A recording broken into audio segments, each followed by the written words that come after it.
ओ शांति। आज 21 सितंबर 2024 के महावाक्यों के मनन चिंतन में प्यारे मीठे बाप दादा ने कहा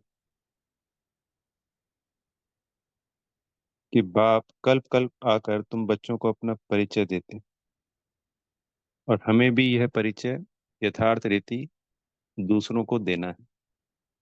तो आज दो बातें।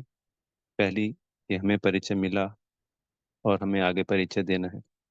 इसी में प्रश्न उत्तर में आया कि बच्चे कहते हैं कि हमको आपका परिचय आगे देना मुश्किल लगता है। ये प्रश्न बच्चों ने बाबा से किया। तो बाबा को वंडर लगा, और मुझ आत्मा को भी पर्सनली वंडर लगा। हम पिता की संतान हैं, हम सब आत्मा भाई भाई। ठीक है, भाई ने प्रश्न किया है बाबा से, पर ये तो कहीं कभी ख्यालों ख्वाबों में भी नहीं आया कि ऐसा भी हो सकता है कि कोई कहे कि बाबा हमें आपका परिचय देना मुश्किल लगता है।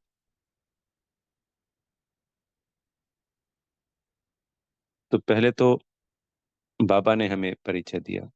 हम सब आत्मा भाइयों का पद्मा पदम सौभाग्य है जो हम इस परिवार में आए हैं, इस परिवार का हिस्सा हैं, उस प्यारे मीठे बाबा की संतान हैं।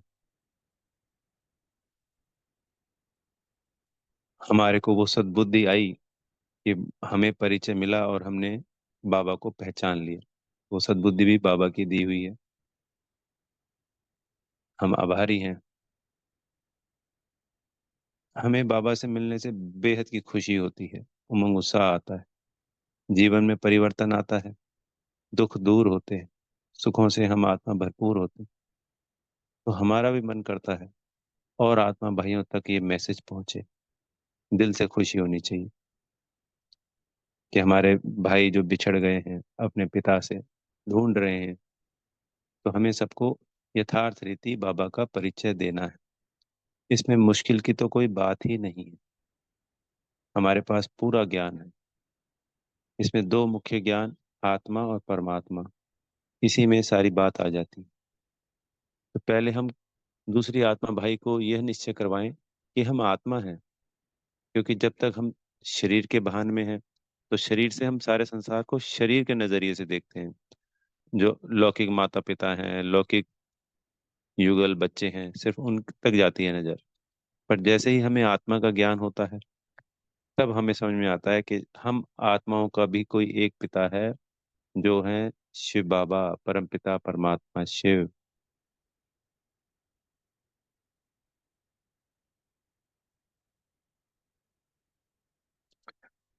हम आत्माएं निराकार हैं। तो इन निराकार आत्माओं का पिता भी निराकार है। बाबा ने कहा, इतना अक्ल तो जानवर को भी होता है। उदाहरण देना पड़ा आज मुरली में कि वो उनका माता पिता है। हम यहाँ पे क्या गलती कर रहे हैं कि जब हम परिचय देते हैं, तो हम ये सोचते हैं कि सभी की सभी आत्माएं हमारी बात को मान लें,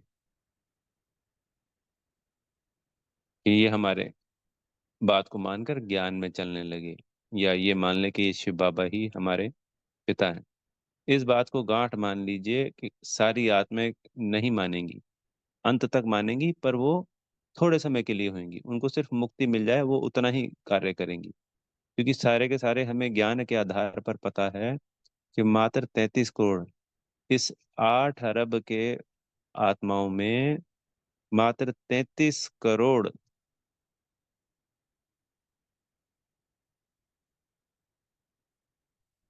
यानी 100 में से मात्र 4 आत्माएं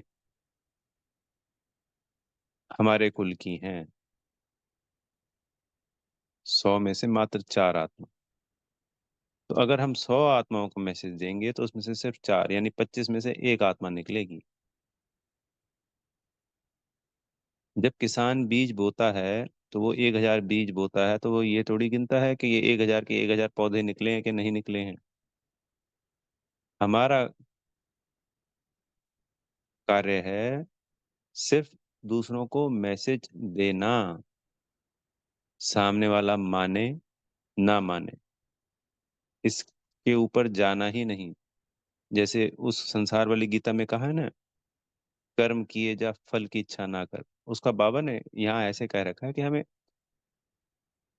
कर्म योगी, जो कर्म योगी होता है, कर्म करके जब कर्मातीत अवस्था को प्राप्त करता है, तो कर्म के बहाने से परे हो जाता है, उसके फल से परे हो जाता है।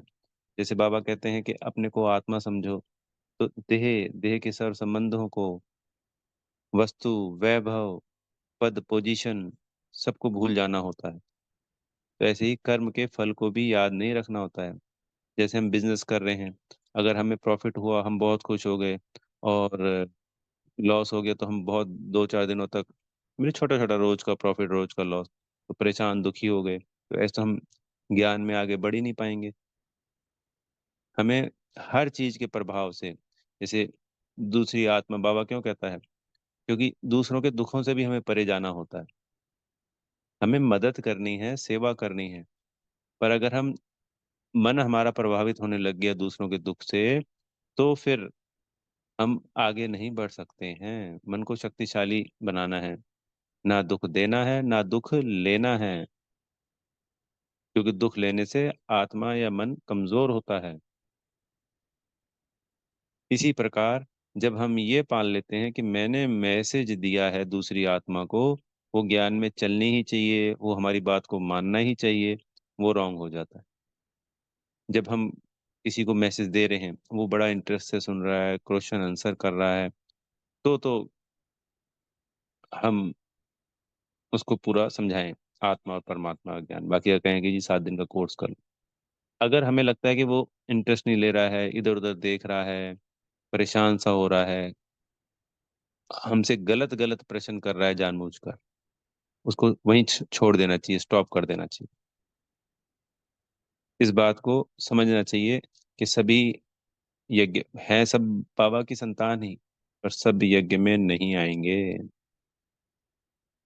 सब ज्ञान में नहीं चलेंगे। और ऐसा प्रश्न क्रिएट ही नहीं करना है कि बाबा का परिचय कैसे दें। बहुत सहज है, बहुत खुशी होनी चाहिए, बहुत उमंग होना चाहिए। अहो सौभाग्य जो हम परमात्मा की संतान हैं और आगे मैसेज देने के निमित्त बने हैं। पद्मा पदम सौभाग्य हमारा।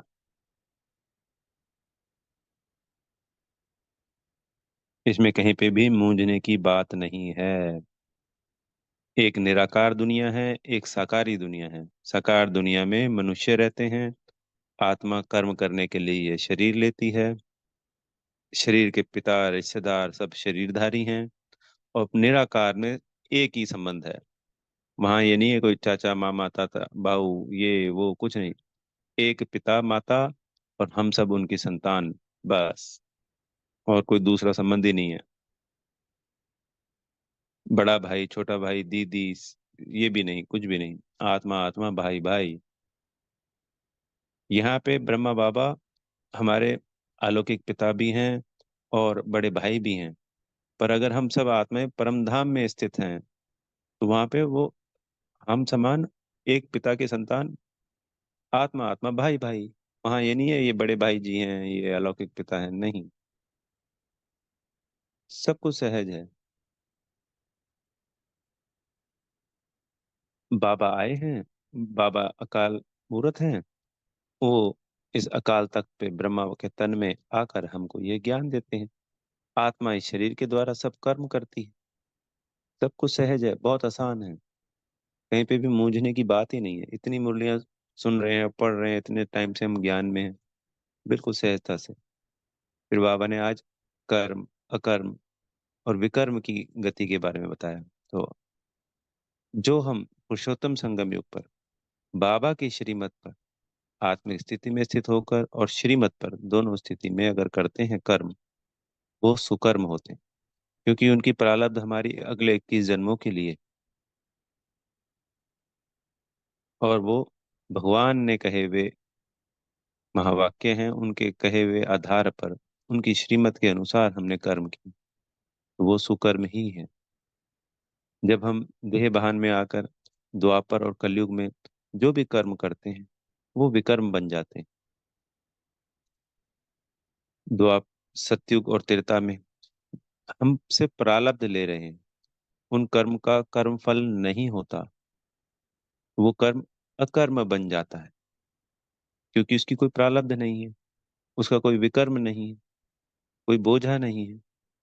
इस पुरुषोत्तम संगम युग के किए हुए सुकर्म के आधार पर वो हम वहां पे एक्ट को निभा रहे हैं, उसको हम प्रारब्ध को भोग रहे हैं, सिर्फ वहां सिर्फ भोगना है। वो ऐसी भोगना है जिसमें सिर्फ सुख ही सुख है, दुख का नामो निशान ही नहीं। तो उसको भोगना तो नहीं कहेंगे, बल्कि उसको हम इंजॉय कर रहे हैं, आनंद में रह रहे हैं, सुख में रह रहे हैं, प्रेम से रह रहे हैं, खुशी से रह रहे हैं, उमंग उत्साह से रह रहे हैं हमेशा। और उस वक्त किए हुए कर्म का कोई आगे का फल नहीं मिलता। द्वापर से शुरू होता है, वो विकर्म शुरू हो जाते हैं, क्योंकि देहभान में कर रहे हैं, काम क्रोध लोभ मोह अहंकार के वशीभूत होके कर रहे हैं।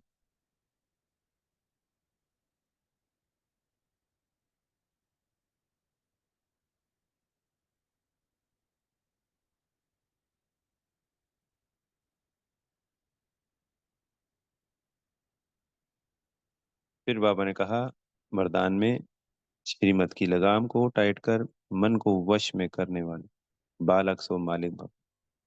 हम सबका एक ही उद्देश्य है, मन को कंट्रोल करना।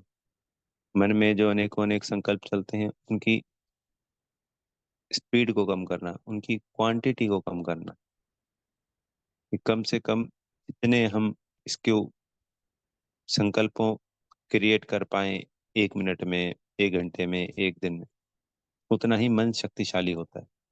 जितने ज्यादा संकल्प क्रिएट होते हैं उतना ही मन कमजोर और दुखी होता है।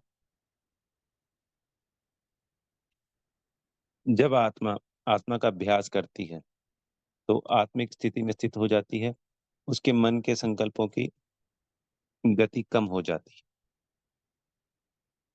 पर बाबा ने कहा कि अभी क्या होता है कि हम है ना साइड सीन देखने लग जाते हैं, यानी संसार में जो हो रहा है उसमें लिप्त हो जाते हैं, उसके बारे में सोचने लग जाते हैं। तो ये मन के ऊपर लगाम ढीला होने से मन चंचल हो जाता है। तभी तो कहा गया ना, मन को घोड़े की संज्ञा दी गई है, क्योंकि घोड़ा कभी बैठता नहीं है पूरे जीवन में, हमेशा ही दौड़ता रहता है। अस्तबल में भी जब बांधा जाता है तो ऐसा उसका खुला अस्तबल होता है, वहाँ खड़ा रहता है और या फिर दौड़ता रहता है। जैसे दौड़ता दौड़ता आएगा ना तो उसको एकदम हम रोक नहीं सकते हैं, उसको थोड़ी देर छोड़ना पड़ता है, तो वो घूमता रहता है, वो रहता है। फिर धीरे धीरे धीरे उसकी स्पीड कम होती है, नॉर्मल होता है, फिर जाके उसको खड़ा किया जाता है। पर वो बैठता फिर भी नहीं है, वो खड़ा खड़ा ही सोता है। वो हमेशा चलने वाला प्राणी है। ऐसे ही मन को भी हमेशा चलते रहने वाला चंचल कहा गया, घोड़ा कहा गया। तो जैसे घोड़े के ऊपर लगाम से कंट्रोल किया जाता है, तो आत्मा अपनी शक्तियों से, बुद्धि रूपी लगाम से इसको कंट्रोल कर। बाबा ने कहा कि श्रीमत की लगाम को टाइट करो।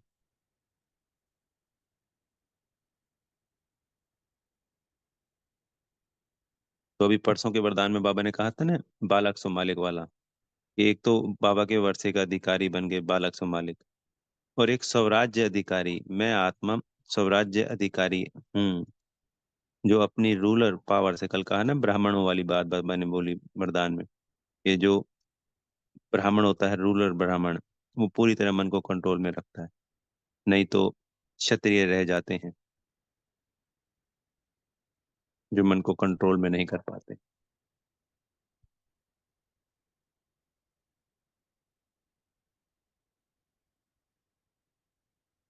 तो आत्मा के भान में आके अपने आप को अधिकारी, मैं आत्मा अधिकारी हूँ, मेरा कंट्रोलिंग, अपनी रूलिंग पावर से मन को कंट्रोल में करने से मन वश में आएगा।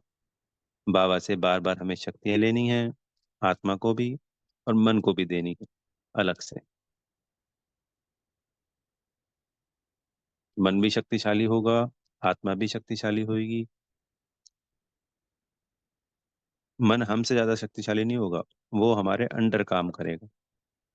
पर चूंकि मन कमजोर है, इसलिए वो अनेकों थॉट क्रिएट करता है। तो जैसे ही बाबा से शक्तियां मिलेंगी, तो वो हमारे कंट्रोल में, वश में हो जाएगा। अच्छा। ओम शांति। बेहद का धन्यवाद मेरे प्यारे मीठे बाप दादा जी का।